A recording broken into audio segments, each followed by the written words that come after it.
Que usted no ve un enfrentamiento frontal un día, un enfrentamiento, digamos, decisivo. Eso dependerá de ellos. Si ellos lo provocan, se va a producir.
Muy buenas tardes a todos, espero que estén bien. Seguiremos con la lectura de Memorias Secretas de Patria y Libertad de Manuel Fuentes Wendling.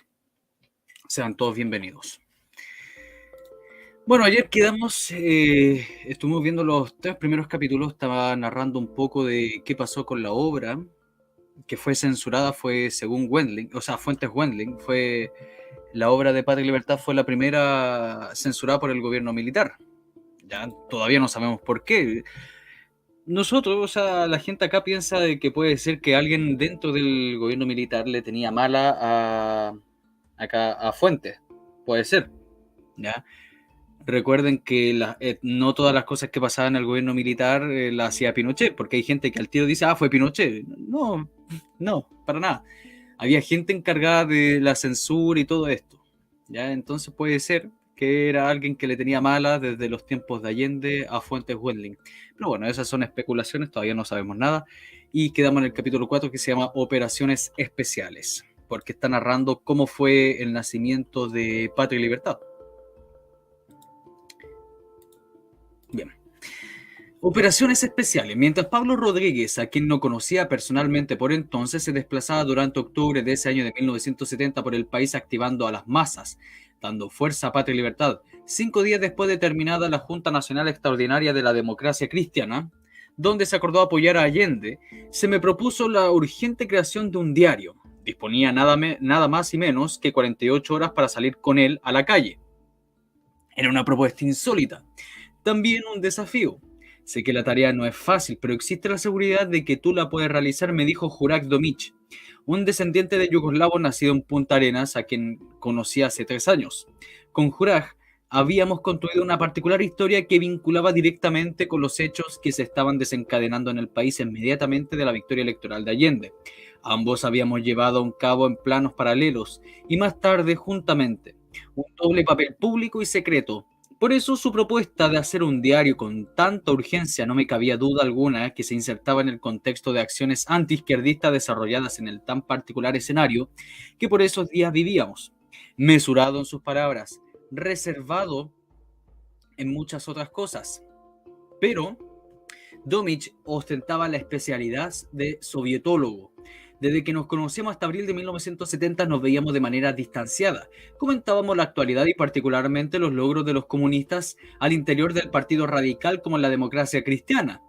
Nuestro común pronóstico ya en 1968 era la inevitable victoria marxista en 1970. Un hecho particular que no fue mera casualidad. Nos había permitido a Juraj y a mí establecer un punto común de trabajo. En medio de la ingrata sorpresa para la izquierda, el semanario PEC, no precisamente por virtudes mágicas de su director y propietario, había reaparecido en los kioscos del país el 6 de enero de 1970, 6 meses después de naufragar abruptamente sin explicación alguna. Resumaba alessandrismo por todos lados.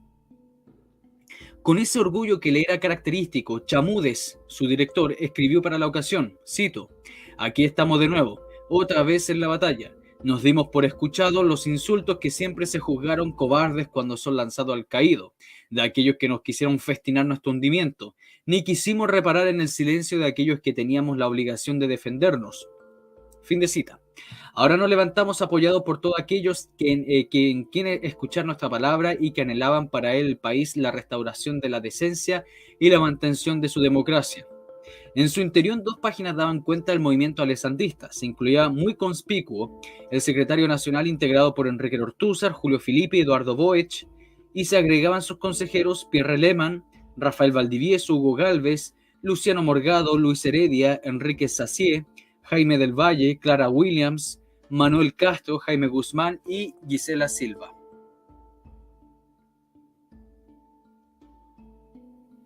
En el departamento Juventud, sus directores eran Jaime Guzmán, Raimundo Paso, Manuel Casanueva, Fernando Agüero, Garcés, Juan Hurtado, Jaime Silva McIver, Miguel Leighton, Roberto Fonsalida, Martín Walsen, Cornejo, Magdalena Toledo, Enrique Rodríguez, Carlos Hernández, Luis Hernán Acevedo, Óscar Jorquera, Héctor Leal, Julia Ramírez, Alejandra Muñoz y otros. Un selecto grupo de profesionales integraban el correspondiente departamento. Miguel Schweitzer, Sergio Miguel Steger, Carlos Alberto Cruzcoque, José Spíldora Coso, Abraham Pérez, Rui Barbosa, Jorge Délano, Federico Ulovi, Pablo Langlois, Jorge Langfeld, Patricio Silva, entre otros. 3 meses después del reaparecimiento del semanario PEC, una tarde de mediados de abril, Chamúdez me hizo ubicar para invitarme a su oficina. Cuando concurrí, sin mucho rodeo, me pidió un análisis y proyecciones del proceso electoral ya en marcha y un pronóstico de lo que podría suceder el 4 de septiembre. Particularmente le interesaba que abordara la situación del Partido Radical. Dispone de 2 semanas para entregarme el trabajo. Se publicará completo en una edición especial, dijo con su tono áspero, y luego de una extensa perorata en la que pocas veces lo hacía, escuchó con atención algunos anticipos de mi pensamiento sobre el desarrollo de los acontecimientos políticos. Antes de la fecha prefijada de común acuerdo, le entregué a Chamúdez 40 páginas de texto. Se acomodó en el sillón donde habitualmente revisaba material periodístico, encendió un cigarrillo, tomó el trabajo en sus manos, no lo alcanzó a leer en el título cuando mirándome fijó los ojos y exclamó, mientras se sacaba los anteojos: dígame la conclusión, Fuentes. Gana Allende. Respondí lacónicamente desde el sillón desde donde me había sentado a esperar algún comentario. Usted está loco, eso es imposible, gritó enfurecido mientras abría y movía las manos para reafirmar sus dichos. Se levantaba del sillón y comenzaba a pasearse de un lado a otro de la oficina, en un ritual que ya conocíamos todos los que habíamos estado junto a él. Esa es mi conclusión, don Marcos. Si le gusta, bueno. De lo contrario, me llevo mi trabajo, dijo expresamente con molestia. Es que no puedo entender, Fuente, que usted me diga algo así y se quede tan tranquilo. Jorge Rogers, un hombre con más conocimiento que usted, con más experiencia electoral que usted, me ha dicho que gana Alessandri. También Jaime Gaña Barahona, el jefe electoral de Alessandri, me ha mostrado pruebas del inmenso apoyo que tiene don Jorge en todo el país. Somos más de 1 millón de adhesiones y usted me viene a decir que gana Allende. Acá hago yo un punto aparte. Esto es verdad, por si acaso. Si todas las encuestas decían que iba a ganar Alessandri, todas las encuestas, incluso la encuesta democristiana, todas decía que iba a ganar Alessandri. Incluso las marchas que se hacían por Alessandri eran gigantescas. O sea, si ustedes piensan que las marchas que se hicieron por Kast eran grandes, para nada. Son un pelo de la cola del gato, por si acaso. O sea, la marcha, o bueno, en esa junta que se realizó de todos los adherentes de Kast antes de la primera vuelta, que se juntaron como unas 5.000, 10.000 personas. Estamos hablando que la marcha por Alessandri, en la última o penúltima que muestra el diario El Mercurio, y se nota en las fotos, juntaban por lo menos 80.000, 100.000 personas. O sea, estamos hablando 100.000 personas en la calle. Así que, entonces todos decían que iba a ganar Alessandri. Bien, sigamos. Me mantuve impávido mirándolo. Le publico su trabajo, pero bajo ninguna circunstancia se insinuó en él la posibilidad de que Allende gane, sentenció con firmeza. No, en esas condiciones prefiero llevármelo, repliqué con la propuesta. Entonces llévese, lo manifestó con firmeza mientras avanzaba hacia la puerta de la oficina, la abría y me invitaba a retirarme. El incidente con Marco interrumpió nuestra relación profesional bastante salpicada con hechos parecidos. En 1973, días después del golpe militar y mientras yo esperaba en Buenos Aires para regresar a Chile, lo fui a visitar. a su departamento en esa capital y allí había permanecido luego de que se le recomendara dejar Chile para evitarle alguna molestia provocada por la izquierda. Con humildad poco acostumbrada en él, reconoció haberse equivocado. Un año después le diría públicamente en un extenso artículo del diario La Segunda, motivado en el lanzamiento de un libro de mi autoría: no bien había terminado mis relaciones con Chamudes cuando reapareció Juraj Domic. Era una simple casualidad que mientras el primero me dejaba de un lado, el segundo hacía su regreso en mi personal escena. El tema de fondo en la conversación que ambos sostuvimos a la iniciativa de él fue la mala conducción de la propaganda de Alessandri y la necesidad de combatir más directamente la candidatura de Allende. ¿Qué crees que se podría hacer?, me preguntó con su semi-tartamudeo mientras caminábamos por una pequeña plazoleta de Ñuñoa, donde habíamos concordado en juntarnos. A esta altura de la campaña ya era a inicios de mayo. No creo que sea mucho lo que se pueda hacer para evitar el triunfo de Allende. Habría que ir directamente al choque propagandístico en la calle, pero dudo de la efectividad. Juraj escuchó con atención al resto de los planteamientos y compartió sin agregar nada. Luego de una hora nos separamos. Él quedó de comunicarse conmigo. Una semana después estábamos nuevamente reunidos en la misma plazoleta. ¿Podrías hacer una breve exposición de tus ideas a un amigo interesado en el tema?, me preguntó luego de inquirirme acerca de si seguía pensando igual en una semana antes. Por supuesto que sí, respondí. Al día siguiente estábamos en la oficina del abogado Carlos Urenda Segers en la calle Teatinos. Era el hombre de las platas, como lo llamaríamos después. En menos de media hora le había explicado el plan alternativo de contrapropaganda. Lo aceptó de inmediato y lo único que pidió fue confeccionar un presupuesto con término de actividades entre el 20 y el 22 de agosto.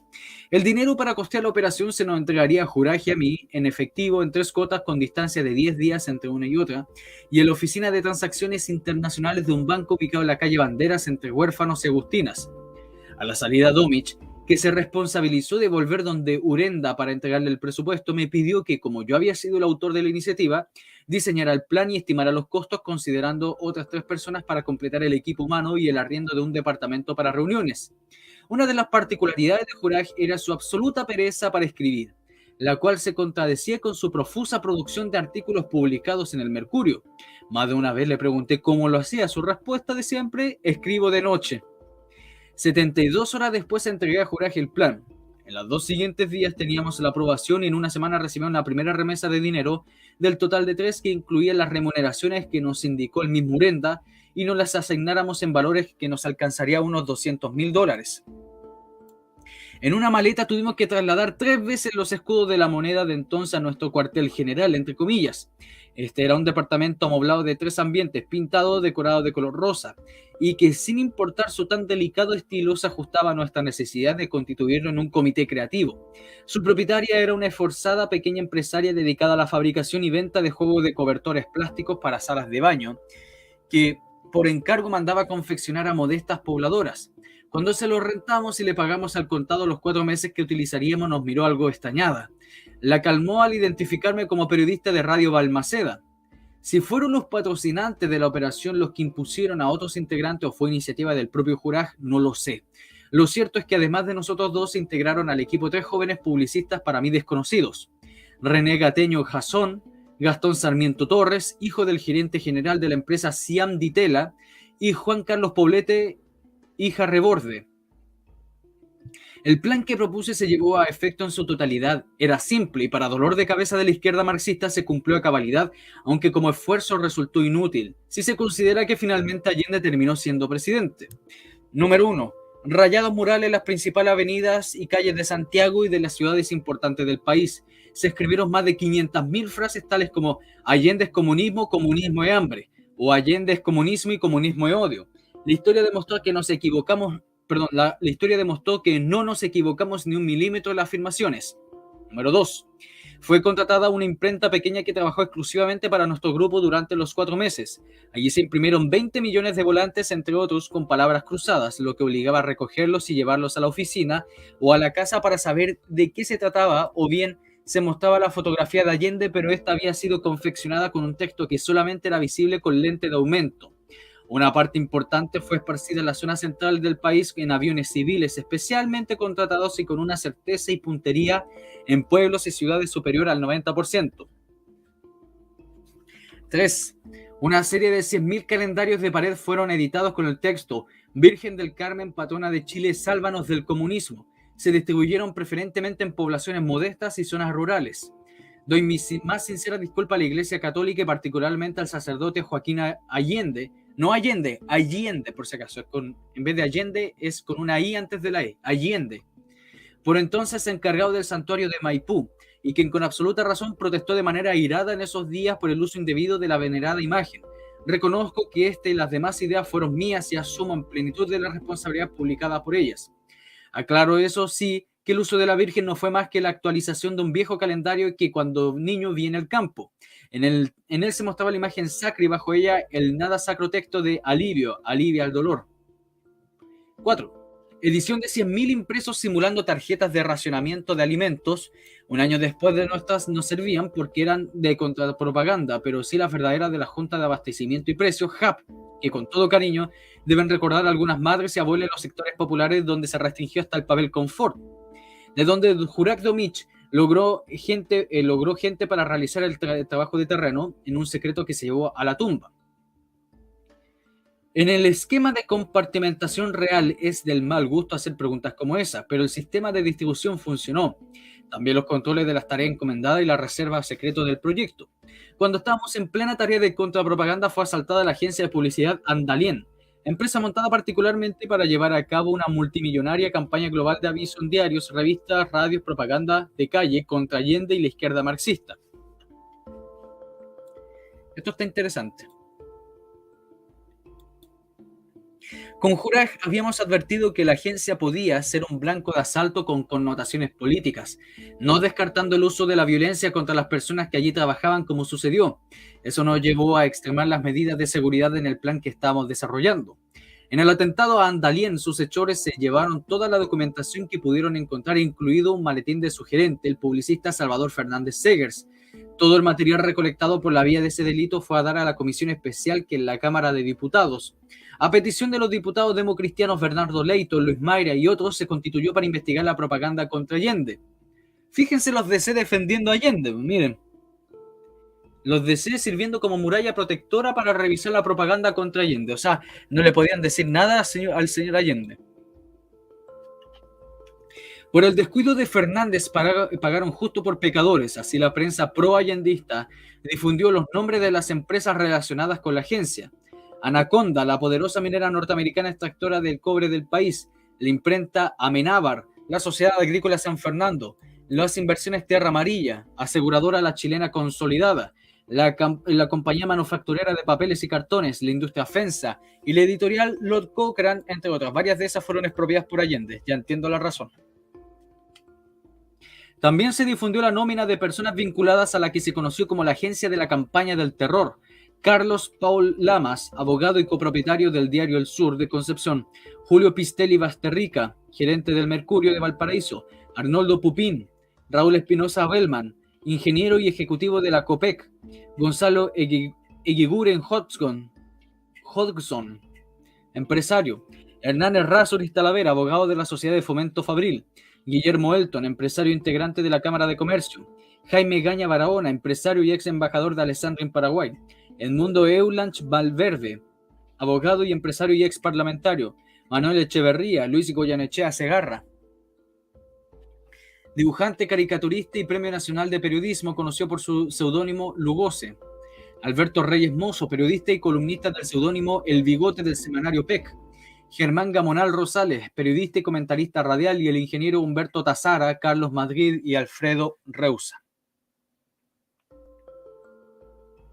O sea, todas estas personas supuestamente era la gente que difundía la campaña del terror por decir que Allende era un comunista y iba a dejarle embarrada al país.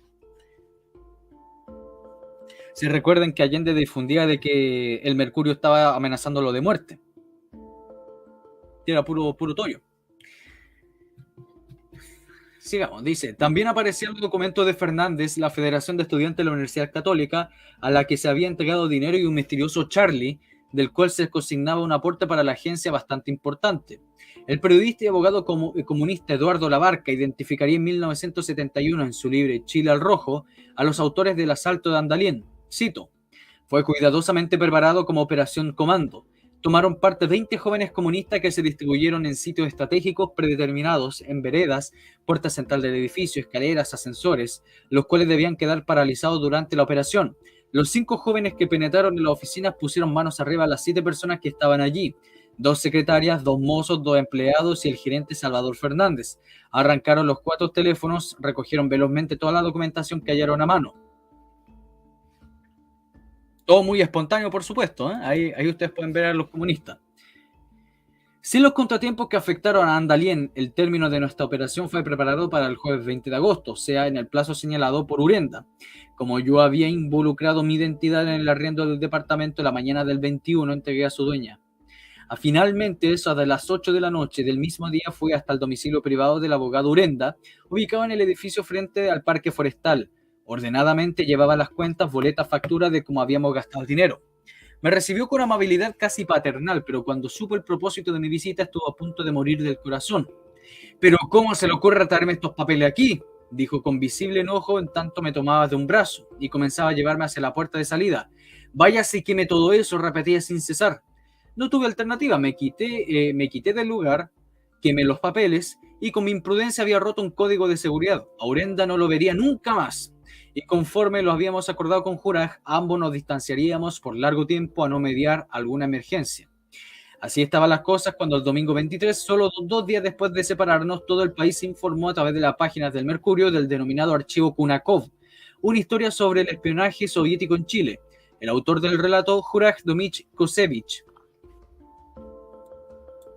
En nuestra estrecha relación entre abril y ese mes de agosto, Juraj jamás mencionó que estaban en un trabajo de tal magnitud del exhibido en un importante matutino.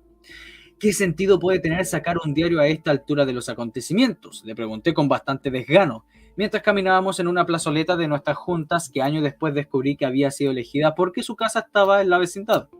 Honradamente no lo sé, me respondió mirando hacia el suelo, a la vez que advertía con sorpresa que nos provocó mutuas risas, como uno de sus zapatos estaba roto en el costado. Pero hay que hacerlo, insistió, enfatizando en la necesidad de convertir la propuesta en realidad. ¿Pero eso tiene un costo alto?, pregunté. Porque ninguna imprenta con prensas rotativas va a cobrar en los días que corren con un precio de mercado, repliqué. No importa el costo, hay que hacerlo, señaló Juraj con firmeza y un verdadero arrebato de palabras fluidas. Independientemente del costo de impresión, dije, advirtiendo que igualmente la intención era salir adelante con el diario. Mis condiciones son las siguientes: quiero que esté anticipadamente en mi poder antes de editarse el primer número, el dinero para el sueldo de periodistas y colaboradores y el pago de la agencia de noticias, y que se pague a la imprenta día a día la edición del diario, llevando desde la partida un día pagado anticipadamente. Muy bien, respondió Juraj mientras inhalaba su descongestionante nasal. No creo que haya problemas. Tú, mientras tanto, prepara los costos, fija el día de partida y yo te llamo telefónicamente. Nos despedimos y en la tarde ya tenía a mi disposición de las rotativas del Diario Ilustrado, un pequeño equipo de periodistas y los servicios de la agencia de noticias United Press International. ¿Por qué había puesto condiciones tan perentorias? Porque los mismos inspiradores de acciones contra la izquierda y Allende habían dejado en más de una oportunidad colgado de la brocha al periodista Rafael Otero Echeverría, un fuerte polemista y duro crítico del candidato triunfante. Otero había creado, no con su dinero, por cierto, las empresas CEPA, Servicios Periodísticos Asociados, y la lucha anticomunista comprometió su escaso patrimonio esperando los subsidios de la mayoría de las veces que llegaron, pero tarde o con recortes. Eso, sumando el particular desorden que los caracterizaba, lo dejó endeudado con medio mundo y particularmente con periodistas. 3 días después de la primera conversación con Domich, el 14 de octubre, y conforme se cumplieron mis exigencias, apareció en los kioscos de Santiago Pueblo Libre. Su objetivo principal, contribuir de manera directa a influir a los parlamentarios democristianos y a la derecha, porque los había renuentes a hacerlo. Para quienes votaran con Alessandri en el Congreso, que se reuniría el día 24, ratificando de esa forma, como lo permitía la Constitución política, la segunda mayoría relativa y no Allende.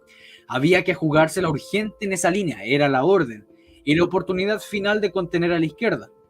Tamaño tabloide y a un solo color, utilizando grandes titulares y fotos de primera página. Pueblo Libre salió a la calle en medio de la emergencia política nacional. Lo hizo quizás con el mismo atolondramiento con que se lanza un bote salvavidas al mar cuando el barco se hunde. Tras la iniciativa aparecieron dando su respaldo, no públicamente por supuesto, pero sin grandes inhibiciones, los diputados de la Democracia Cristiana Emilio Lorenzini Gratwohl, que prestó su propio estudio de abogado en la calle Teatino 251, y a Jorge Santibáñez, jefe del departamento de pobladores de esa colectividad. Del director responsable convinimos en que apareciera porque nunca ejerció para tal, también el democristiano y periodista de viejos tiempos, y a quien le colgaban historias vinculadas al nacionalsocialismo, Renan Valdés.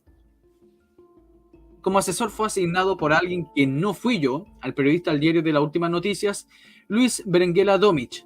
Era el regular portador del dinero utilizado. Yo, el que administraba ese dinero, coordinaba la parte periodística y decidía la línea editorial.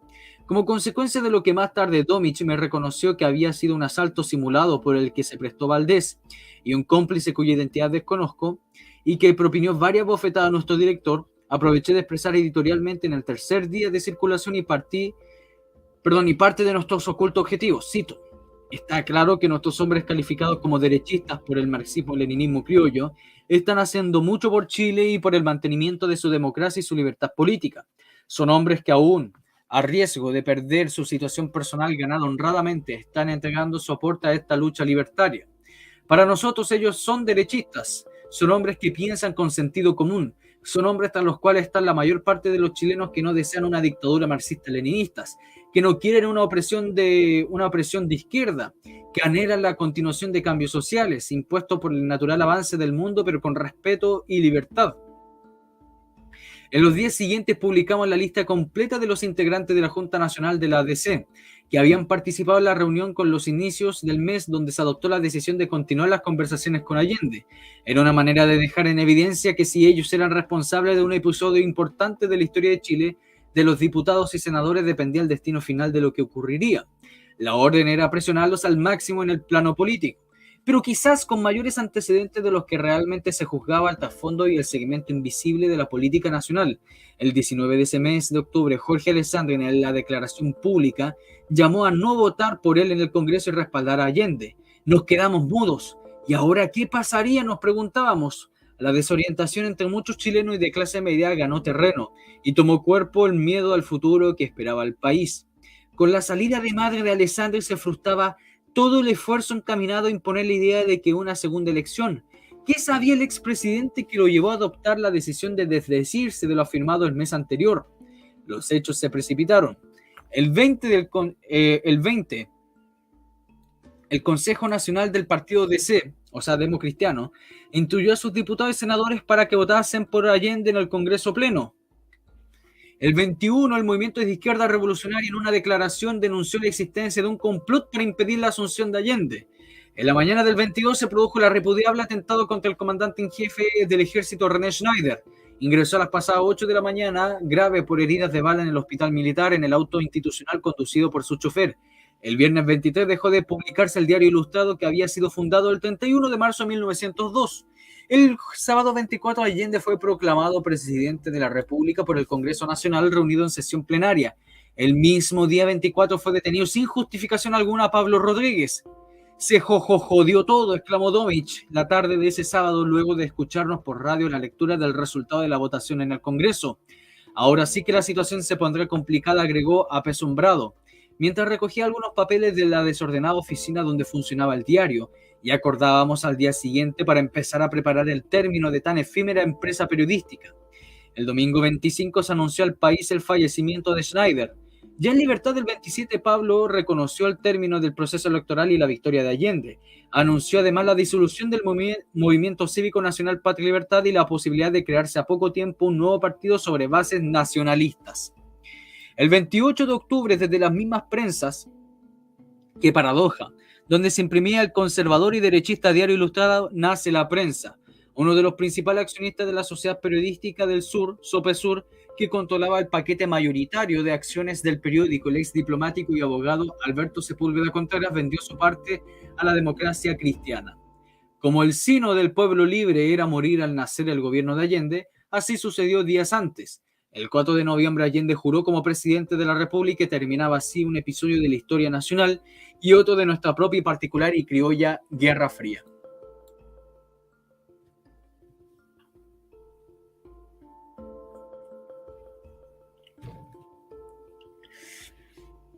Capítulo 5. Nace el Frente Nacionalista. Recuerden, por favor, dejar su me gusta, compartir, apoyar el canal y todas esas cuestiones. Por favor. Capítulo 5. Nace el Frente Nacionalista.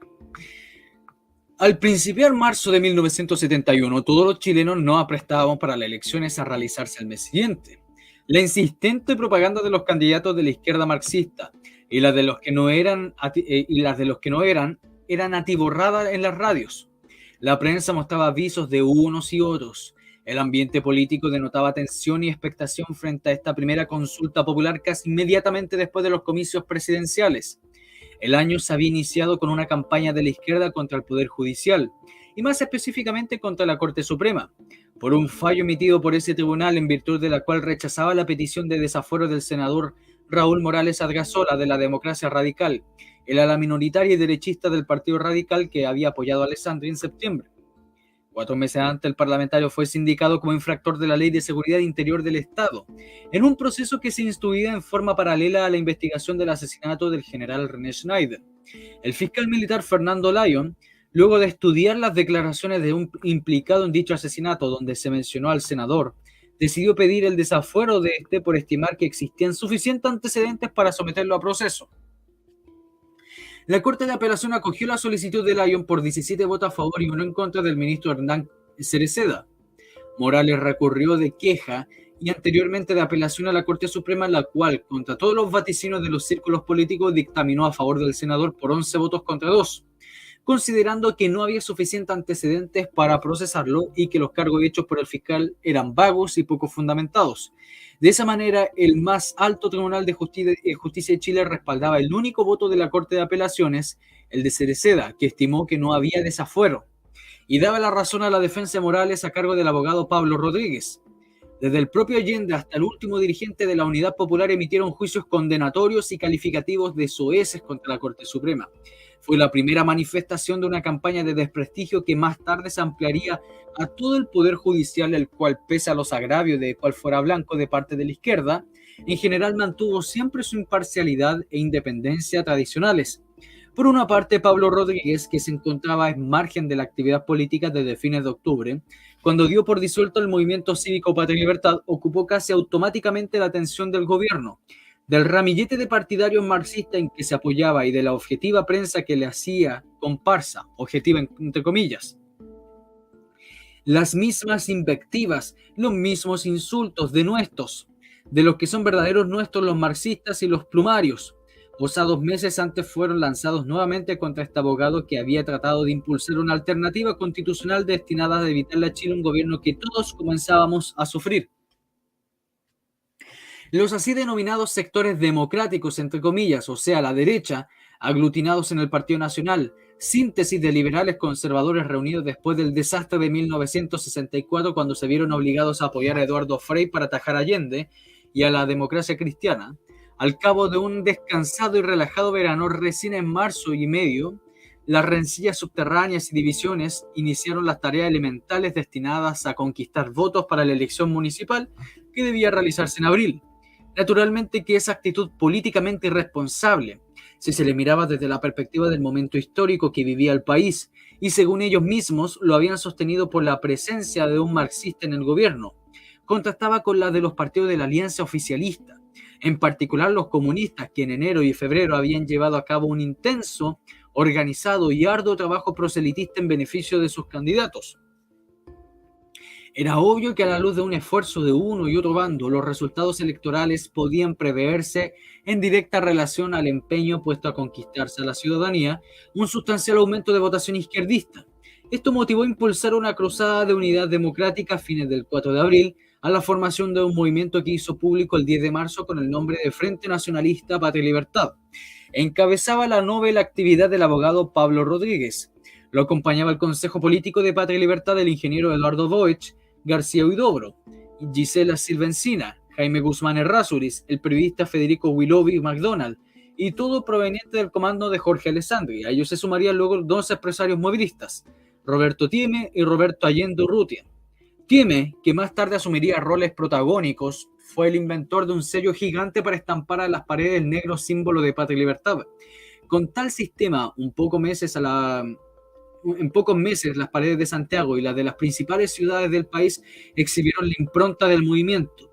A él se uniría la siguiente semana su hermanastro Ernesto Miller, que posteriormente se convertiría en un dirigente juvenil.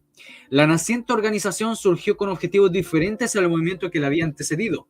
Esta nueva versión de Patria y Libertad declaraba pretender, realmente ese era su propósito, convertirse en una alternativa política paralela a los partidos democráticos tradicionales, basada en la concepción nacionalista y donde tuviesen cabida los amplios sectores de la ciudadanía, que no reconocía la militancia en colectividad alguna.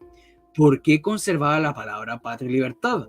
Porque los conceptos valóricos que ambas involucraban se suponía como evidentemente amenazados por el régimen de Allende desde el inicio de su gestión. Por el símbolo del movimiento adoptó una figura agresiva. La explicación oficial de ella era muy clara. Se trataba de 3 eslabones de cadena, 2 de los cuales los laterales estaban rotos. El único que conservaba su integridad era el del centro. Y en tanto este representaba la unidad nacional. El de la izquierda se debía interpretar como el rompimiento de las cadenas tiránicas del marxismo, y el de la derecha el rompimiento de un sistema político como el nuestro que por estar agotado había permitido el triunfo del marxismo. Ahí está la explicación de la araña, por si acaso, que son cadenas. La estilización de los eslabones llevó a convertirlos en 3 rombos, muy parecido al logotipo del Metro de Santiago, por la diferencia que la figura central se mantuvo llena en tanto que los laterales se conservaron solo las líneas. Parecía una araña vista desde arriba, y fue así como se le conoció, la araña de Patria y Libertad.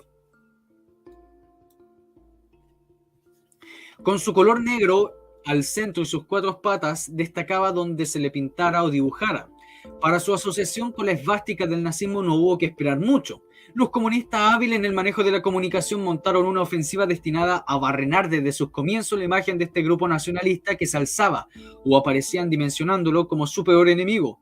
Comenzó entonces a tejerse la leyenda negra de este movimiento que se le calificó de nazi, ultraderechista, fascista, proimperialista, epítetos que a fuerza de insistir en ellos para muchos hombres y mujeres humildes y para otros tanto ni tan humildes y más educados, pero tontos de capirote, se transformaron en verdades. No son pocos también los que por un justificado interés mantuvieron la satanización de quienes encontraron en este grupo una trinchera para ofrecer resistencia con toda la energía de la unidad popular. El símbolo que se convertiría en algo despreciable para los izquierdistas encontró aliados rápidamente en la juventud y en sectores adultos no comprometidos con los partidos tradicionales. Pero ¿de dónde surgió tan particular símbolo? Nadie asumió que yo sepa la paternidad de él. En las reiteradas oportunidades que le pregunté a Pablo Rodríguez sobre el particular, respondió con evasivas. Él, en todo caso, no fue autor del mono, porque si bien sabe declamar la obra de diversos poetas y conoce la letra de boleros mexicanos, sobre todo los que interpretaba Pedro Vargas, para el dibujo y el canto carece de toda destreza. Quizás por eso ama la pintura desde que se dedicó a ganar dinero años después en su aventura política, la colección en niveles de verdadera inversión.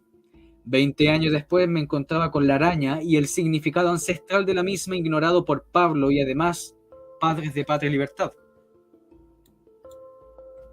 Nuestra querida araña, meses después de fundado el movimiento, estaría dibujada en prácticamente todo el territorio nacional con pintura, lápiz de cera, tiza, rayada con cualquier objeto en cualquier superficie estuviese dispuesta para tal propósito. Era un abierto desafío al gobierno de la izquierda y a los comunistas. Les afectaba, desestabilizaba, los ponía coléricos, manos anónimas contribuyeron a difundirla.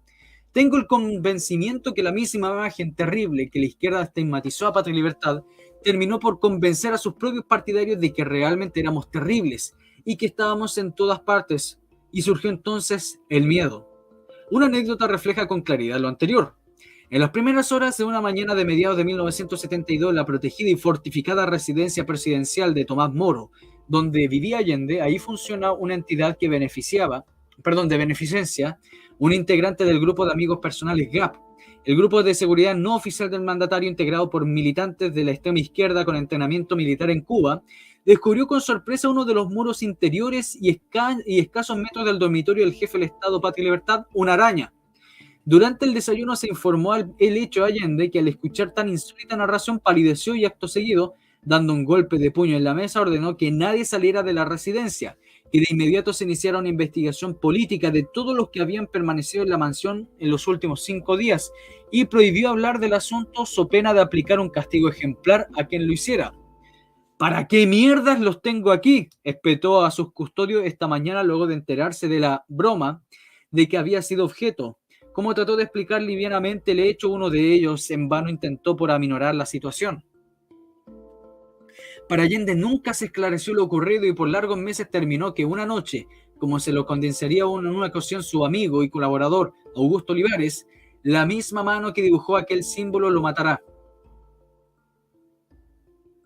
Olivares habló del tema a la hora de los bajativos de una muy suculenta, como regada cena con periodistas en la que participó Juan Gana, por entonces partidario del gobierno en su condición de simpatizante del Partido Radical. Con Juan nos unía una gran amistad que nació a partir de una relación netamente profesional durante el inicio del gobierno de Frei Montalva. Y cuando reporteros cubríamos las informaciones que surgían en La Moneda, amistad que se mantuvo siempre a pesar de las contingencias políticas que me separaron de otros. Ambos, junto a un tercer colega y amigo y compadre, Jaime Valdés, teníamos una verdadera sociedad informativa, cubriéndonos la espalda mutuamente para no quedar marginados de las noticias. El propio Frei, su secretario general de gobierno, Raúl Troncoso, el ministro de Relaciones Exteriores, Gabriel Valdés Ubercasó, el asesor de comunicaciones de la presidencia, Claudio Rego Vicuña, entre otros, reconocían nuestra particular institucionalidad informativa.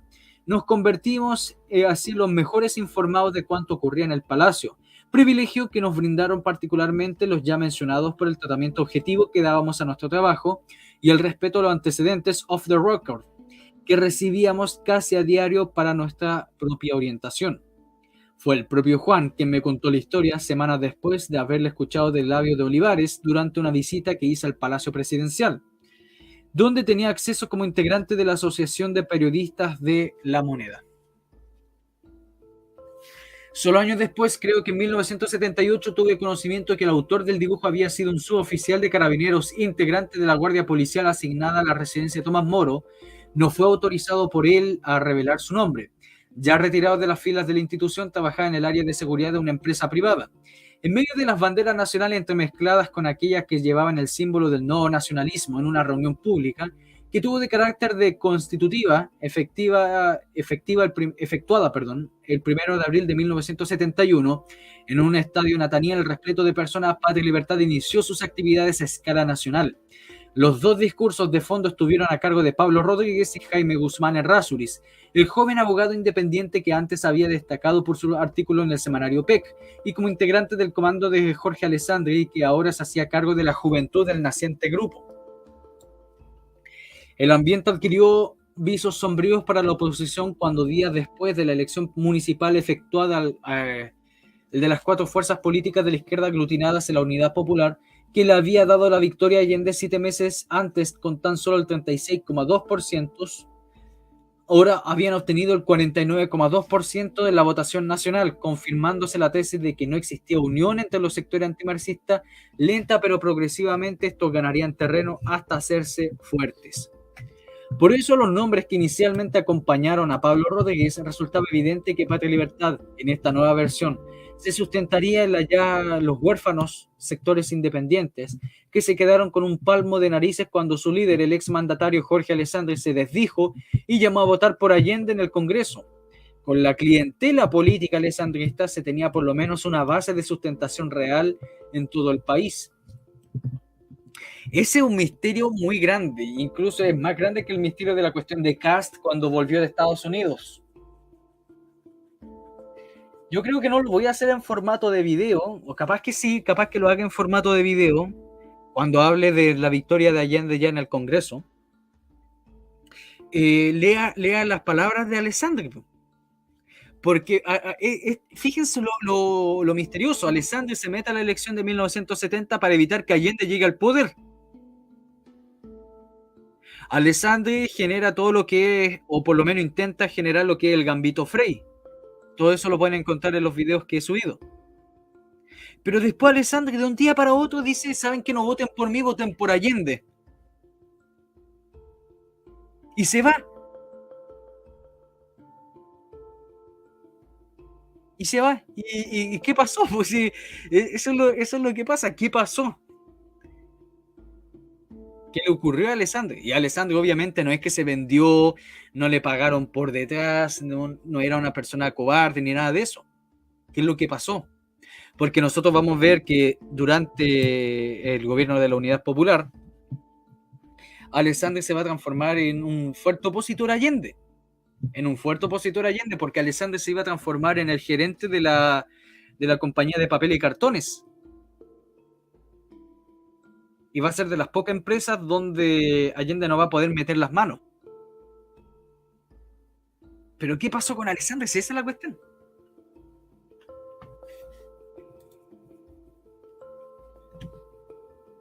No sé si sea la ONU, no creo que sea la ONU, pero interesante. Si alguien sabe algo sobre eso, déjenlo en los comentarios.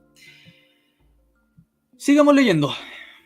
Recuerden dejar sus me gusta y difunda esto. Para los nombres que inicialmente acompañaban a Pablo Rodríguez, resultaba evidente... esto ya lo leí, lo repetí. Las dos principales tareas en el comienzo de que se plantearon Pablo y su consejo político fueron ganar rápida presencia política y preparar personas con un alto grado de adoctrinamiento de las ideas nacionalistas. Así, mientras Pablo, en su mismo edificio de calle Huérfanos, donde mantenía su oficina de abogado, daba charlas principalmente a jóvenes y mujeres, los dos Robertos, Thieme y Allende, se dedicaban a pintar los muros de la capital. Se fijan, trabajo intelectual y trabajo de activismo callejero. Fundamental. Cuando tomé la decisión de escribir este libro, conversé con Roberto Thieme. Siempre nos ha dado una unión en sincera amistad a la distancia. A pesar de nuestras diferencias de actividad y niveles de relación social que marchan en caminos muy paralelos, ha sido franco y abierto conmigo. Al comentarle la iniciativa me ofreció su ayuda materializándola días después en un volumen que apuntaba a resultados inmensamente útiles para reconstruir el desarrollo inicial de Patria y Libertad y recordar pasajes que puede omitir por olvido. Con Thieme y Allende Urrutia nació el Frente de Propaganda, el mismo con que tuvo su centro de operación en un departamento ubicado en calle Miguel Claro, de propiedad de la madre del primero. Solo después y en la medida que creció el número de integrantes del movimiento, se pasó a la estructura que conservó hasta el final. El Frente de Hombres, el Frente de Mujeres, el Frente Juvenil, el Frente Invisible. A esos cuatro se agregaría el Frente de Operaciones. En cuanto a los tres primeros, eran abiertos y se unían a ellos quienes correspondieran a dicho grupo. El cuarto se integraban personas que por su posición social, económica, profesional o funcionaria no podían participar en actividades políticas o particularmente en una organización sobre la que ya recaía el remoquete de extremista. El quinto frente se generaría a futuro a partir de una necesidad elemental, la autodefensa. Es quizás en la primera misión que Pablo le encargó a los dos Robertos donde está la clave del verdadero significado y propósito del movimiento. Al respecto a los apuntes que Thieme me entregó, se señala textualmente, cito, al día siguiente fui a pedirle a Pablo Rodríguez que se me asignara la tarea de pintar toda la ciudad con unos 20 militantes a mi cargo. Accedió inmediatamente y me dio las consignas que se pintarían además de la insignia y nombre del movimiento. Las frases, Fuerzas Armadas es igual a patria y Fuerzas Armadas es igual a libertad. A Roberto Thieme los símbolos que representaba Patria y Libertad le tocaron profundamente. Diseñador mueblista de muy alto nivel, a finales del año anterior de 1970 había vendido la parte de la empresa que le correspondía en la sociedad con Manuel Gutiérrez Lea Plaza y Julio Felipe Izquierdo. Cuando en conjunto se le ofreció la Secretaría General, aceptó. También debió dejar la gerencia de la fábrica de muebles de Jorge Undurraga. Un mes antes de esa posición le había correspondido atender a la Secretaría de Salvador Allende, doña Miriam Contreras, más conocida como La Payita. Ella visitó en mayo de 1971 la fábrica de Undurraga solicitando muebles para la oficina de la Presidencia de la República en La Moneda. Confirma Roberto durante una extensa conversación que ambos sostuvieron en mi oficina cuando comenzaba a escribir este libro, a la cual accedió con su gentileza habitual para ayudarme en la tarea de recomponer la historia del movimiento. Yo mismo confeccioné los planos de distribución del área de que estaban remodelando, agrega Roberto mientras apagaba el teléfono celular para evitar las interrupciones. Visité La Moneda frecuentemente. En algunas ocasiones conversé con Allende sobre los detalles del mueble para su oficina personal y el anexo de descanso. De paso conocí entonces al ministro del Interior, José Toá, a Jorge Arrate, a Arsenio Pupín y otros líderes de la izquierda. Thieme y Allende se habían conocido en 1967 cuando el primero se desempeñaba como gerente general de Muebles Undurraga. Cuando habla de Allende no se refiere a Allende al presidente, se refiere al otro Roberto Allende por si acaso. Y el segundo ejercía la... no, el mismo Allende, o sea, el mismo Allende por si acaso, no, el Salvador Allende, se habían conocido, porque acá lo dice. Thieme y Allende se habían conocido en 1967 cuando el primero se desempeñaba como gerente general de Muebles Undurraga y el segundo ejercía la presidencia del Senado, no sé, el Allende. La empresa de Roberto se había ganado la propuesta de amoblar una parte del Congreso Nacional. Recuerdo, dice Thieme, en un sofá tapizado de cuero y una credenza tallada en encina, eran los muebles más caros que habíamos fabricado. Les pidió especialmente a Allende para su despacho. El hombre del pueblo. Contrastaba esa actitud con el asceticismo del presidente Alessandri y la sobriedad del presidente Frei, a quienes también la empresa le había alajado parte de sus casas y oficinas. O sea, supuestamente aquí lo pueden ver ustedes. El presidente de izquierda del pueblo era opulento. Y el presidente facho de derecha, el que está con los ricos, era muy austero, muy humilde. Así era Alessandri. La llegada de Roberto a Patria y Libertad le insufló a ese movimiento dinamismo, orden, disciplina, características cultivadas por todo ejecutivo y empresario acostumbrado a conducir una organización y ejercer mando. Hicieron la pareja ideal con Pablo, cuyo individualismo atentaba contra la necesaria participación que se debe otorgar en una estructura a otros individuos que también tienen opiniones e ideas. El fuerte carácter de ambos y la decisión de cumplir como diera lugar su propósito de llegar con las ideas nacionalistas a todo el país hizo crecer el ámbito de acción del grupo, que ya en julio disponía de sedes en Valparaíso y Concepción. Pilotando su propio avión, un Beechcraft Bonanza, Thieme trasladó a Pablo a diversos puntos de la zona central y sur y se mantuvo en contacto directo con quienes en provincias se atrevían a integrar este conjunto de extremistas y neofascistas, todo esto entre comillas, y así el movimiento continuó ampliándose de manera sostenida. Fue el asesinato de Edmundo Pérez Sujovic la mañana del 8 de junio de 1971, lo que precipitó mi decisión de comprometerme más en la lucha política contra el gobierno. Una lucha a esa altura de los días solitaria y de francotirador, carente de apoyo y solamente mantenida por el convencimiento profundo de que estamos cayendo en la peor crisis de la historia republicana del país. Con Pérez Sujovic mantuve lo que bien podría definirse como una amistad política. Le conocí cuando fui designado ministro del Interior por el presidente Eduardo Frei. Siempre lo consideré un hombre recto. Sus cualidades de demócrata y sus características de bondad y su serenidad para el análisis de grandes problemas nacionales le convertían en un personaje peculiar. Fue lo que lo transformó también en blanco directo de la izquierda marxista. Esta, desde el mismo instante en que asumió las responsabilidades gubernamentales, montó una gigantesca campaña en su contra. Días antes de ser ultimado a balazos por un comando izquierdista denominado Vanguardia Organizada del Pueblo, VOP, uno de sus integrantes, Arturo Rivera Calderón, había sido indultado como joven idealista por Allende en diciembre de 1970.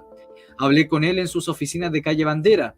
Veía con angustia los pasos dados por el gobierno de Allende y estaba decidido a reanudar sus afanes políticos para contribuir desde su partido, la DC, a poner atajo a una situación que agudizaba a diario.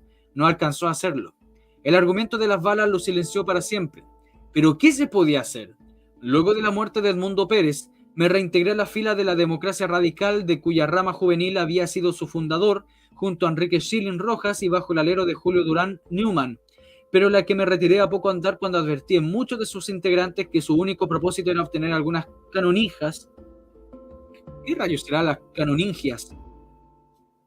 Me imagino que debe ser como puesto, como recompensa, canoningias. Primera vez que escucho esto. En el que pensaban que el futuro gobierno era el de Alessandri. Ojo con esto, fíjense esto. La muerte de Sujovic siempre lo dicen, y atento con esto, siempre dicen que la muerte de Sujovic fue por la supuesta masacre de Pampa Irigoyen, la masacre de Puerto Montt, ¿cierto?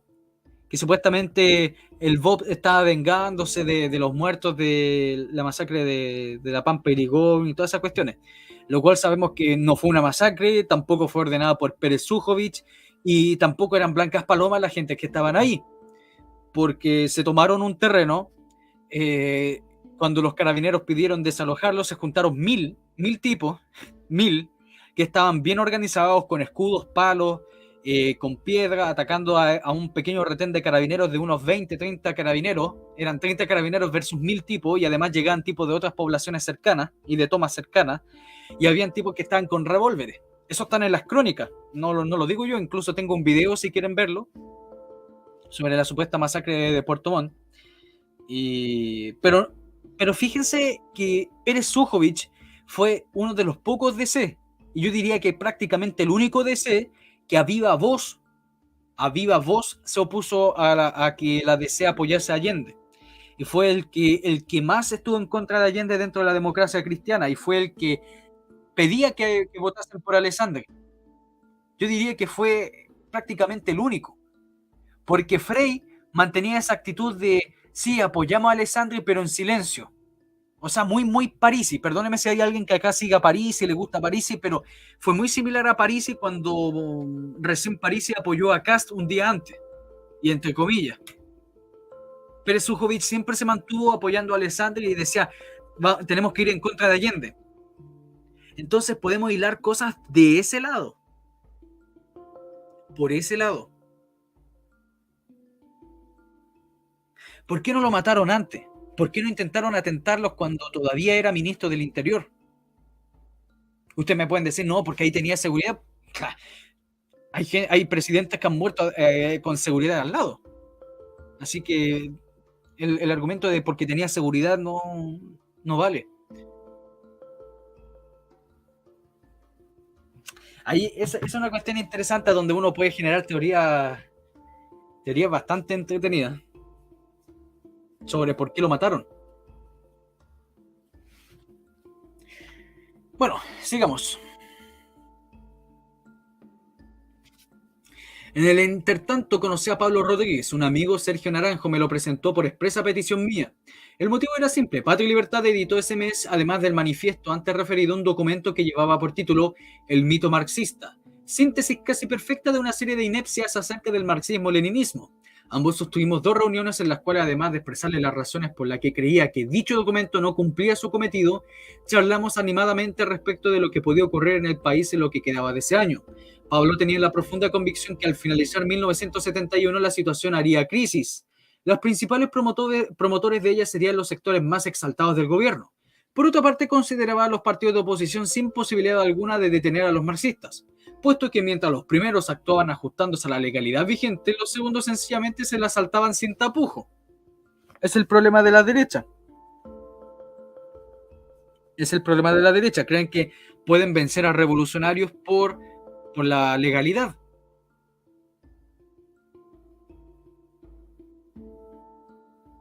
Es como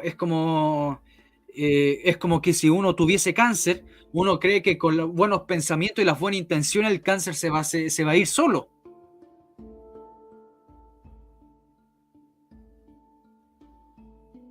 Así es la cuestión. Discrepé de las dos opiniones. Con una, por la presencia comunista en el gobierno que evitaría todo escenario que pudiese poner en riesgo el proceso revolucionario, y con la otra porque creía que las colectividades opositoras, siempre cuando actuaran unitariamente, estaban en condiciones de frenar por medio del Parlamento y la movilización de la ciudadanía los excesos de Allende. Si bien Pablo se equivocó en su apronte de la crisis, yo lo hice en el de los partidos. ¿Se fijan? O sea, los dos están equivocados. En un tercer encuentro con Pablo conocí a Roberto Tieme. Ya ocupaba el cargo de secretario general de Patria y Libertad. Ambos me invitaron a dejar la democracia radical y adherirme a su grupo, argumentando que los partidos políticos no marxistas ya no tenían posibilidades de detener el proceso revolucionario que estaba dando margen a Allende. Rechacé la propuesta pensando realmente que aún era posible la lucha ideológica. Con Emilio Edwards Gandarillas trabajamos intensamente en la reestructuración de la juventud de la democracia radical, pero fue un fracaso. No logramos reunir a más de 20 muchachos y muchachas encabezados por un simpático gordo que paradójicamente se llamaba Juan Delgado Delgado. Un día de septiembre no regresé más a la sede partidaria donde ya penaban las ánimas. O sea, en lo que pasa hoy día con la democracia cristiana, se fijan en lo que pasó con el Partido Radical. Ustedes pueden ver algo. Cuando un partido político ya no tiene juventudes, el partido está muerto. Porque el partido político es un ente orgánico. Porque dentro de él, obviamente, y valga la redundancia y lo absurdo que va a sonar, contiene personas, contiene gente viva. Y si un partido político está lleno de juventud, ¿ya? Y tiene también una base sólida de gente experimentada, ese partido tiene vida para harto rato. En cambio, si el partido son puros jóvenes, el partido puede tener vitalidad, pero puede llevar a mucho exceso y fracaso. En cambio, si el partido está lleno de viejos, el partido está destinado a morir pronto. Y es lo que está pasando con la democracia cristiana. Y por eso nuevamente se separó la democracia cristiana y se generó el Partido Demócrata. Pero igual le va a pasar exactamente lo mismo. Igual le va a pasar exactamente lo mismo. Si por eso el Partido Comunista es tan vital, no solamente por su estructura militar, sino por la cantidad de jóvenes que tiene. Tiene viejos experimentados y tiene masas de jóvenes. Y por eso la UDI en su momento también tenía exactamente lo mismo. Tenía viejos experimentados y masas de jóvenes. Pero ahora ya no tiene ni viejos experimentados ni masas de jóvenes. O sea, pues también está destinado a irse al water.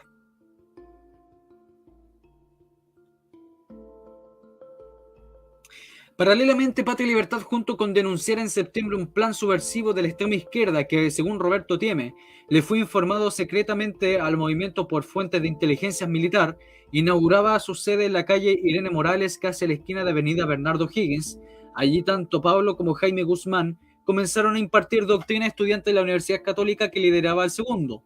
Un discurso mezcla de ideas del fundador de la Falange Española, José Antonio Primo de Rivera, con un nacionalismo criollo harto trasnochado pero revivido a punta de parches, y una de ideario gremialista que preconizaba un independentismo político casi aséptico. Tenía la capacidad de cautivar al joven auditorio, más por la vehemencia, convencimiento y empeño puesto por ambos oradores que por la calidad conceptual de un híbrido con sabor a agua de corchos. Voluntariamente al margen de la actividad de partidos y grupos políticos organizados, distanciados del grupo de periodistas que giraban en torno a la derecha y en los medios de comunicación de dicha tendencia, donde era perceptible que existía una pauta temática contra el gobierno, segregado por la democracia cristiana, dada mi estigmatización de ultrista y dejado de lado por quienes años antes me usaron mis servicios profesionales, asumí mi propia particular y decidida batalla contra el gobierno que creía que nos llevaba a una situación caótica. Por esos días de septiembre, cuando yo era perceptible al inicio de la primavera, diversos signos mostraban que las mujeres en general, las dueñas de casa en particular, intuían la calamidad que estábamos expuestos todos los chilenos. Paulatinamente se iba apoderando de ellas un sentimiento de rebeldía contra los conductores principales de este gobierno. La simple observación de este fenómeno palpable en mi propio hogar a partir de las situaciones domésticas fue el mejor aliciente para recauzar mi actividad político-profesional de inmediato. Mi tiempo lo compartía originalmente entre las actividades de la Democracia Radical y Radio Balmaceda. En esta última, gracias al apoyo constante que siempre me dio Jorge Yarur, realizaba tareas periodísticas en los turnos extremos de la mañana y la noche. Ello hacía posible que dispusiese prácticamente de todo el día para actividades políticas, pero al abandonar definitivamente la colectividad que ayudé a fundar, busqué otro norte. Convencido total y completamente que serían las mujeres las primeras de dar la voz de alarma de los peligros que amenazaban a Chile, propuse a los nuevos ejecutivos de la Radio Balmaceda, ya en manos de la Democracia Cristiana, encabezados por Belisario Velasco, José de Gregorio y Waldo Mora Longa, la idea de un programa que bauticé como 5 minutos de actualidad para usted, señora. Un largo nombre aparentemente antirradial, pero políticamente explicable, para un escaso tiempo al mínimo al que yo podía aspirar. Su finalidad básica sería hablarles de política contingente a las mujeres de clase media y sectores populares que constituían el público hacia el que estaba enfocada la emisora, muy especialmente a las dueñas de casa. La propuesta decía que se le entregarían en forma muy simple elementos de juicio sobre la angustiosa realidad del país. No había intención político-partidista, por el contrario, se pretendía fomentar la participación en las colectividades no marxistas y movimientos que estuviesen dispuestos a luchar contra el gobierno. La radio no estaba interesada en este tipo de programas, me dijo con su acostumbrada amabilidad José de Gregorio, quien hacía las voces de gerente de la emisora. Preparado para una respuesta de este tipo, reaccioné de inmediato. ¿Y se me negaría el mismo espacio si yo pago por él?, dije manteniendo la calma mientras observaba de Gregorio como buscaba rápidamente una contestación que fuese coherente con la actitud pública de partido de defender la libertad de expresión y prensa. Tengo que consultarlo. No pude responderle de inmediato. Fue la salida fácil que encontró. Pero debe indicarme cuánto tiempo es el que quiere arrendar y qué horario. Son, como señala la propuesta, solamente 5 minutos y el horario de las 2:30 a 2:35 de lunes a viernes indiqué. 2 días después, el mismo de Gregorio me informó que accedía a mi petición del arriendo de espacio y que su valor era 5.000 escudos mensuales.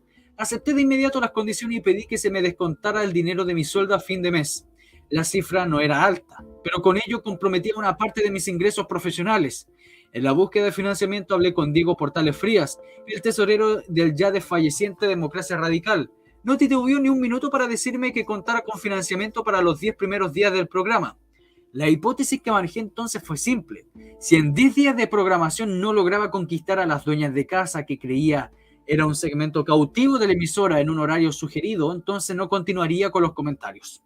Optimizando tan reducido espacio, me lancé en esta nueva aventura político-comunicacional que en su primera etapa culminó como ya lo había programado a los 10 días. Avisé a De Gregorio que no continuaría. Pagué con el dinero que me facilitó Portales y no di explicación alguna. No tenía por qué hacerlo. Cuando al día siguiente no se transmitió el comentario, todos los teléfonos de la emisora se activaron. Mujeres de diversos sectores preguntaron qué había sucedido, si se me había silenciado por alguna razón o estaba censurado. En respuesta a la afectuosa y cálida llamada de apoyo, dije que carecía de auspiciador y la emisora no se interesaba del programa. Era la verdad. 2 días después de haberse cerrado tan fugaz el programa de comentarios, llegó hasta la emisora un grupo de señoras que pidieron hablar conmigo. La delegación la encabezaba Helga García. Se mostraron alarmadas por la falta de respaldo de la Democracia Cristiana al programa. Parte importante de ellas eran simpatizantes y militantes de esa colectividad y se propusieron a ayudarme. Y el 14 de octubre de 1971 reapareció el mini programa. Se constituyó en el primer espacio de la historia de la radiotelefonía nacional financiado por sus auditoras. Un día antes, Helga García había llegado con sus amigas a la emisora. Hablaron con De Gregorio y en un bolso de género contenido en monedas y billetes de baja denominación le pagaron por adelantado el primer mes de mi audición. Habían recolectado el dinero con un esfuerzo que siempre, cuando lo recuerdo, me conmueve profundamente. En esas mujeres, muchas de ellas simples, modestas, dueñas de casa, costureras, manicuristas, peinadoras, incluso empleadas de casa del sector más pudiente de Santiago, se reflejaba en el sentimiento de otras miles y miles que a diario enfrentaban la difícil tarea doméstica de dar a comer a sus familias. En un país donde ya comenzaba a escasear todo, absolutamente todo, ese inmenso respaldo femenino me ratificó la creencia de que las mujeres se estaban constituyendo en una fuerza política en sí mismas. Su diaria queja doméstica al interior de los hogares era más efectiva que cualquier campaña destinada a hacer conciencia de que el país era conducido en una situación extrema. En forma natural comenzó a creerse en torno al programa una red de información casi increíble. Al comienzo, desde diversos puntos Santiago, auditoras anónimas me ponían al tanto de hechos domésticos como la ausencia de algunos productos en los anaqueles de los diversos comercios o supermercados, la falta de carne, detergentes, de alimentos de conserva o incidentes narrados por sus esposos o sucedidos en las empresas intervenidas por el Estado donde estos trabajaban. Pero a poco andar, el grado de antecedente llegó a otro nivel. Comencé a recibir noticias de hechos vinculados a la política del momento, a sus actores particularmente. Algunos ministros parlamentarios y líderes de la izquierda como Carlos Altamirano, Luis Corbalán o José Toá. Una natural desconfianza en los datos proporcionados por entusiastas como desconocidos informantes me inhibió originalmente a usarlos en mis comentarios, pero como fui constatando que los hechos telefónicamente días después se ajustaban a los hechos casi con exactitud, opté por idear una estructura que me permitiese tener un vínculo directo con las auditoras, convertidas en una verdadera malla captadora de noticias. En una reunión convocada en su propia casa, le planteé a Helga García la idea de crear una organización a partir del programa radial. Nació así el que pasó a llamarse Frente Nacional de Dueñas de Casa, FRENDUC. Y bueno, capítulo 6, el manifiesto y otras hierbas. Oh, se me murió la garganta.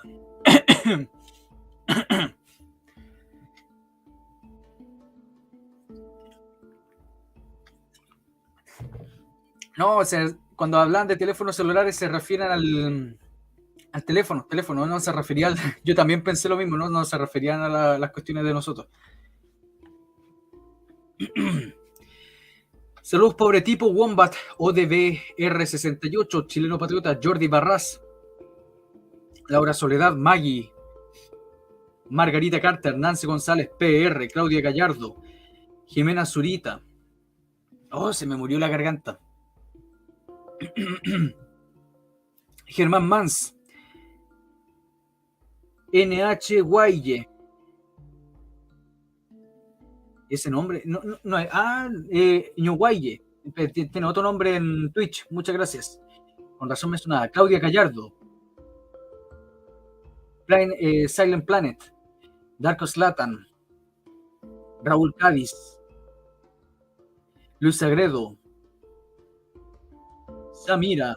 Recuerden dejar like. Muchas gracias, Samira. Ricardo Espo. Parabellum.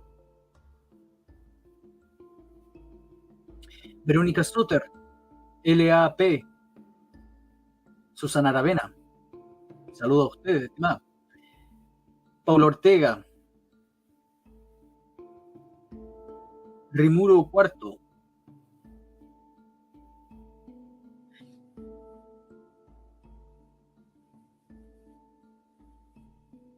Sí. Me gustaría saber dónde vive este pseudo profesor. Tengo el título, no pseudo. Ridículo. Patagón Hispano. Chispita 33. Ana María Bahamondes. Margarita Salas. Ariel Molina. Renzo. Sí, o sea, no eran una... Es que no están dedicados a hacer eso. Si eran gente común y corriente. No tenían experimentación de terrorismo, no tenían entrenamiento como lo tenía el MIR, no tenían entrenamiento como lo tenía la Elmo Catalán. Era gente común y corriente, era como usted y como yo, y que se metían a eso. Y que entonces cuando le decían, ve a esa torre de alta tensión y tírala, y los tipos no sabían ni siquiera distinguir entre un cigarro y una dinamita. O sea, era así, pues. Entonces cuando los comunistas vienen a decir, los terroristas de Patria y Libertad, o sea, no sé si ustedes ven, y fíjense ustedes buscan documentales de Patria y Libertad y van a ver los militantes, eran puros cabros chicos, había muchos cabros chicos, tipos que no tenían ni barba. Sí.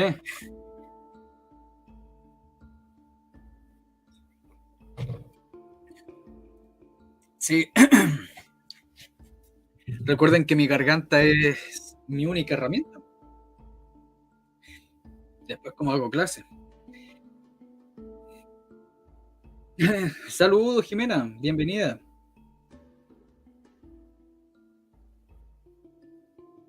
Oigan, me disculpo al tiro que ayer no hubo programa ni nada de eso porque se cortó la luz. Incluso tuve que disculparme con mi invitado porque estaba todo listo. Incluso si ustedes se dan cuenta que al final yo iba a cortar el directo y después siguió solo. Porque no alcancé a cortarlo, se me cortó todo. Así que tuve que apagarlo del celu.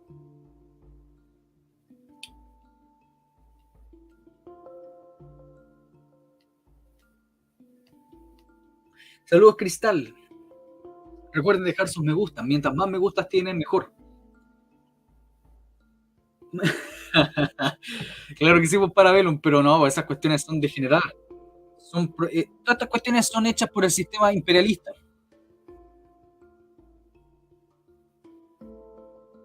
Así es, Renzo. Abbott fue del Mapu. Incluso está en Wikipedia, o sea, no es una cuestión, no es un misterio. Si ustedes buscan, ¿cómo se llama el Jorge Abbott? Jorge parece que se llama este fulano. O sea, se llama, está vivo todavía. Jorge Abbott, y van a ver que perteneció al Mapu.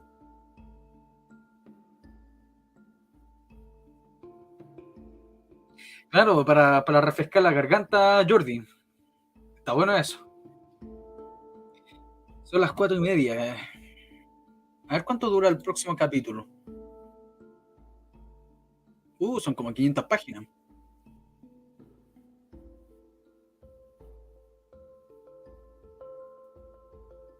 Me leo un próximo capítulo. Leo otro próximo capítulo, pero pónganse, apoyen el directo. Pónganse a apoyar el directo. Dice Raúl Cádiz, vi a muchas veces estos jóvenes de Patria y Libertad enfrentándose a las hordas de Lupe. Claro, si era... Esta gente, eran cabros jóvenes defendiendo a la... Era muy similar a la gente de vanguardia. Defendían a las señoras en las marchas, cuando llegaban un montón de tipos del MIR y del Almo Catalán y la Brigada Ramona Parra, y entonces los de Patria y Libertad salían a defender a las señoras en la calle. Entonces,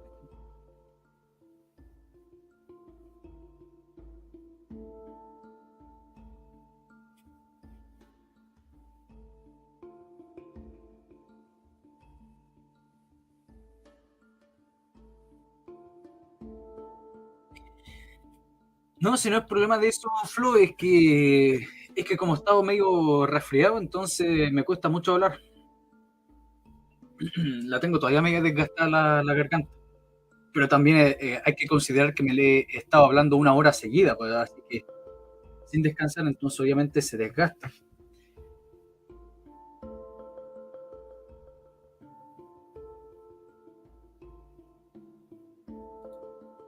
Profe, nunca he hablado, piensa hablar sobre Víctor Jara. O sea, sí, de más de hablar de Víctor Jara, pero es que hay muy poca información sobre su muerte. Al tiro los comunistas dicen, no, que llegaron los militares y lo mataron. Empiezan a inventar cuestiones como que le cortaron la lengua.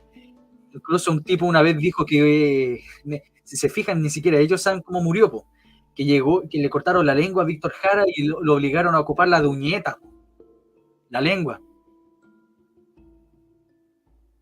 O sea, miren las cuestiones que inventan, po. O sea, ocuparon la lengua de Víctor Jara de uñeta. Entonces, ¿cómo? Está la cuestión que llegaron y le cortaron las manos y hay historia para dar y regalar. Así que por eso no me he metido con Víctor Jara. Eso sí que hay una foto que es un 50-50. Es un 50-50 de una foto que aparece un tipo que es igual al Víctor Jara, pero aparece en Santiago con metralleta, armado hasta los dientes. Y hay algunos que dicen, no, no es Víctor Jara, es un personaje del Gap. Y otros que dicen, es Víctor Jara. A ver, se las voy a mostrar. Y ustedes deciden.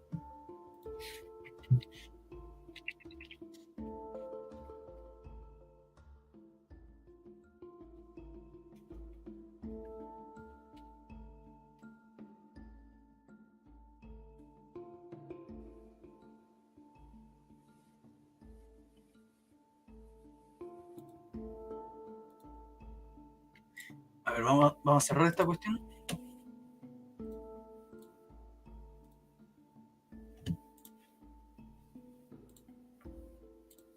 Ahí ustedes pueden ver, miren.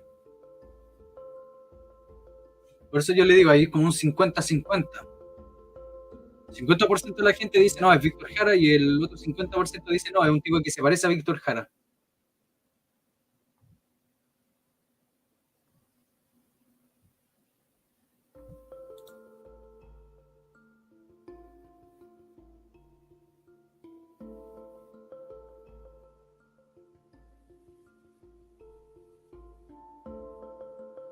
Ahí está el Víctor Jara.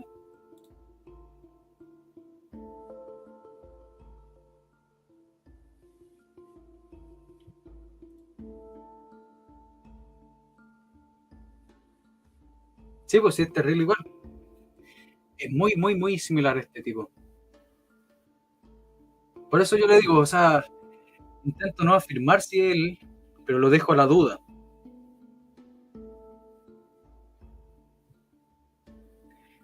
Lo dejo a la duda.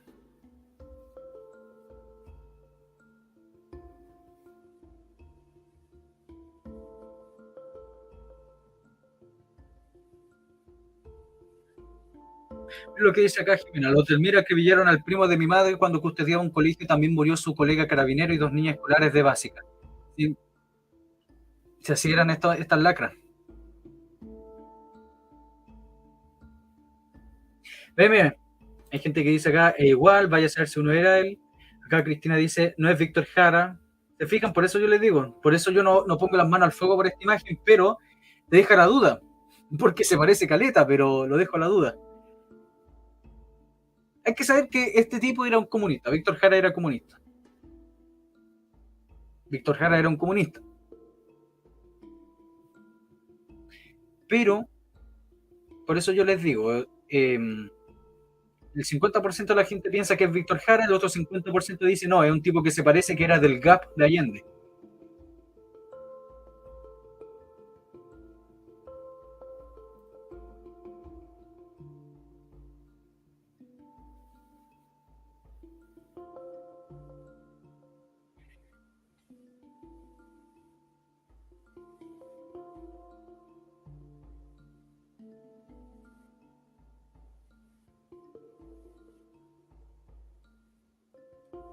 No hay nada más. ¿Qué es esta cuestión? Y de 24 horas, pues miren. 3.227 asesinatos. O sea, Pinochet mató a 3.227 personas. Él iba matando personas por persona. 1.198 personas desaparecidas. O sea, todas las personas que desaparecieron durante 17 años fueron 1.198 personas y supuestamente fue por Pinochet. No fue porque las personas se perdieron porque tenían problemas de esquizofrenia, Alzheimer, fueron de excursión y se perdieron. No, es que todas fueron desaparecidas por Pinochet. 746% de inflación. Ya le echaron la culpa, miren. 746% de inflación en 1974, o sea, le echaron la culpa a Pinochet de la inflación de Allende. 40% del país pobre. 1.168 centros de detención y tortura, no sé dónde se sacaron ese número. 40.000 víctimas de órdenes, oye, pésima. Y esta cuestión es de 24 horas, de TVN, y fíjense la calidad de la imagen.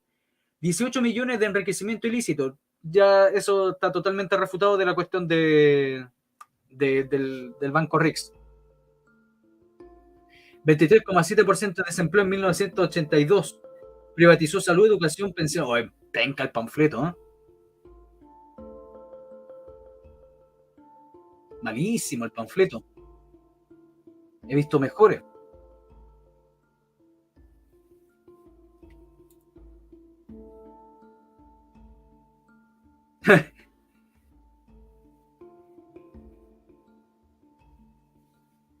Eso sí. Esto también, Jordi. Roberto Tieme se dio vuelta la chaqueta, pero brutalmente. Pues, apoyó a la Beatriz Sánchez, apoyó a Boric y por el apruebo.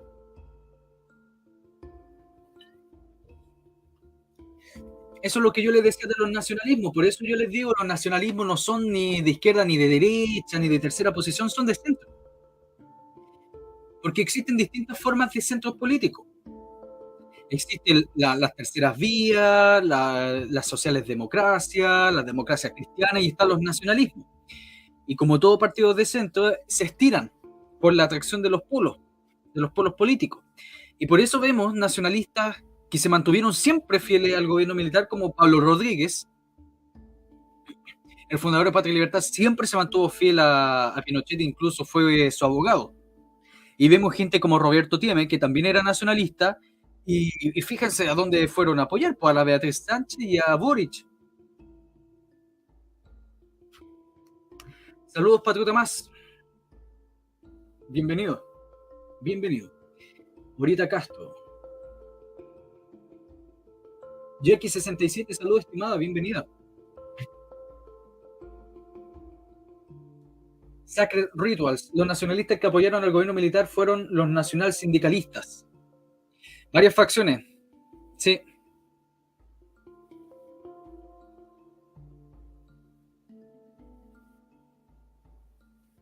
Hay un libro que me quiero comprar más adelante porque ahora estoy más pobre que rata, que se llama El nacionalismo en el gobierno militar, algo así se llama. Historia del nacionalismo en el gobierno militar.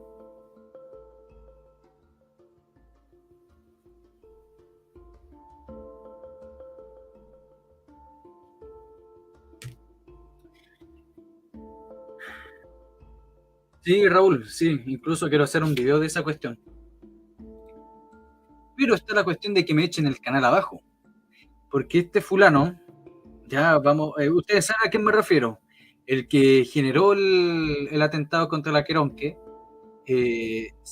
manda a censurar todas las cuestiones que mencionan su nombre en ellos.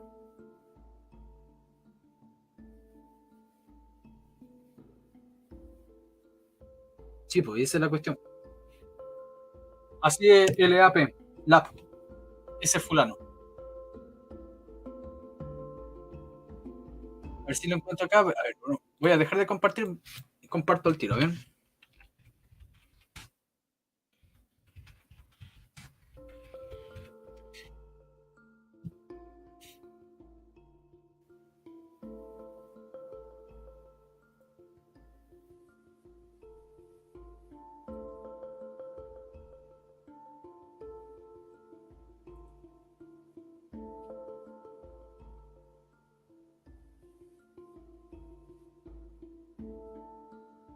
Oh, no lo encuentro en dónde está esta cuestión. Parece que lo borraron, lo tiraron abajo, ¿se fijan?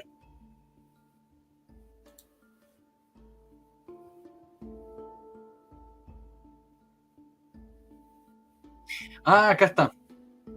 Sí, acá lo encontré, pero se los voy a mostrar y ustedes lo van a tener que leer, porque no lo puedo leer yo todavía acá. Además, esto no se trata de la Queronque.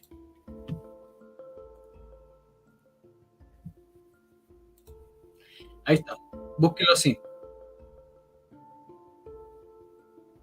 Opinión Correo, 2 de julio del 99, la tercera, carta senador, y ahí está.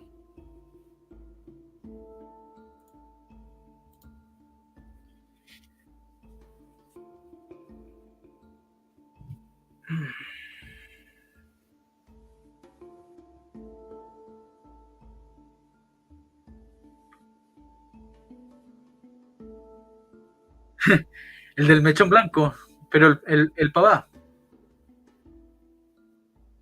1990 que entera a los políticos. Saludos, el gamer, bienvenido.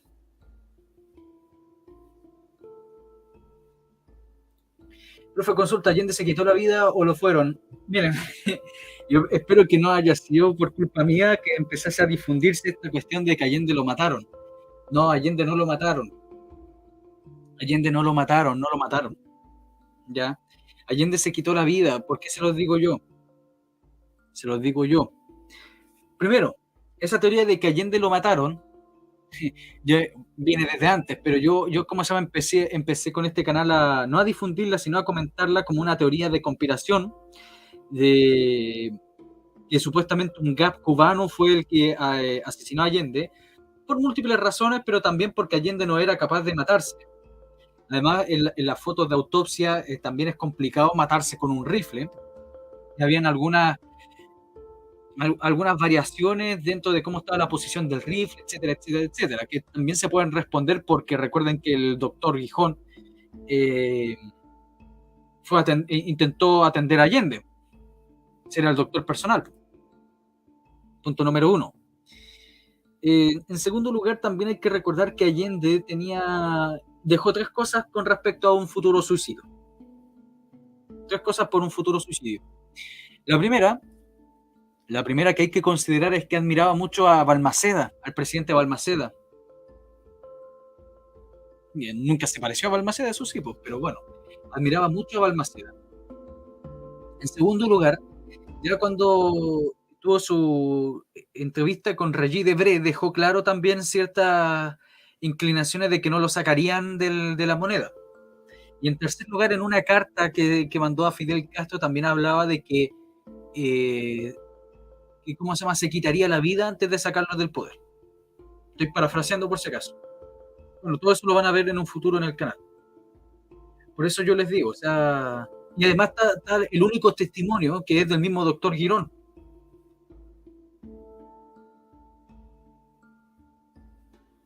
¿Se fijan? Allende se mató, él se mató. Saludos, Arminio, bienvenido. Ah, muchas gracias, Jackie. Muchas gracias, Jackie. No tengo idea, no, que tengo descargado el celular. O sea, lo tenía descargado. Y además, como está medio viejo, no me llegan ni notificaciones ni nada. Le agradezco mucho.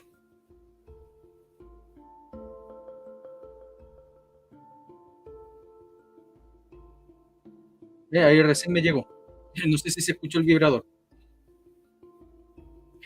Muchas gracias, el jefe. Muchas gracias al jefe. Y muchas gracias, Jackie. Le agradezco mucho. Ah, patriota. Tiene que verse usted el programa pasado de mitos y anécdotas del gobierno militar. O sea, de la unidad popular, del gobierno militar, de la unidad popular. Tiene que verse el programa porque ahí don Hermógenes se cuenta una anécdota que no se la ha contado a nadie más. Nunca. Y este canal es el primero donde lo cuenta. Donde se agarró a combos con tanto en un lugar XXX. Así que véase el programa. Si no lo ha visto, véase el programa. Y por cierto, en 15 minutos más, porque me he hablado más que la mugre, en 15 minutos más vamos a tener programa con don Hermógenes y con, esperemos que pueda venir, con Lobo Patriota Libertario o Lobo Chileno, para hablar sobre la muerte de René Schneider. ¿Cómo fue la muerte de René Schneider? Si fue asesinado por la derecha, fue asesinado por la izquierda, por qué murió, realmente lo iban a matar, todas esas cuestiones. Vamos a refutar lo que dicen los comunistas sobre la muerte de Schneider. Etcétera, etcétera, etcétera. De nada, Sandra, de nada. Sí, se lo agradezco mucho, Jackie. Muchas gracias, Maggie.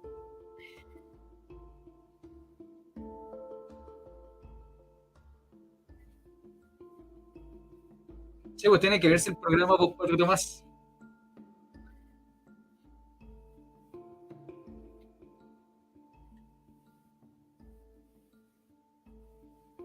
Muchas gracias, Jackie67. Le agradezco mucho que valore mi trabajo. Nos vemos en 15 minutos. Les recuerdo, por favor, dejar su me gusta. Les pido que nos acompañen a las 120 personas que están acá. Les pido que nos acompañen en 15 minutos más con el directo con don Hermógenes Pérez de Arce, porque vamos a hablar de la muerte de René Schneider. Recuerden dejar su me gusta, compartir, difundir. Vean el programa con sus hijos. Si tienen algún niñito cerca, aprovechen a tenerlos cerca para que escuchen la verdadera historia y no lo que les vaya a decir el profesor de historia o los panfleteros que tengan como profesores. Recuerden que pueden apoyar el canal, pueden unirse al canal, únanse al canal. Únanse al canal. Al lado del nombre del viejo historia dice unirse. Pueden apoyar una vez al mes al canal o lo que quieran. Y recuerden que hay Flow también, a los superchats y todas esas cuestiones, pero todo eso es voluntario si les gusta la historia de Chile. Me retiro, nos vemos en 15 minutos más en este mismo canal y eso. Chao, chao.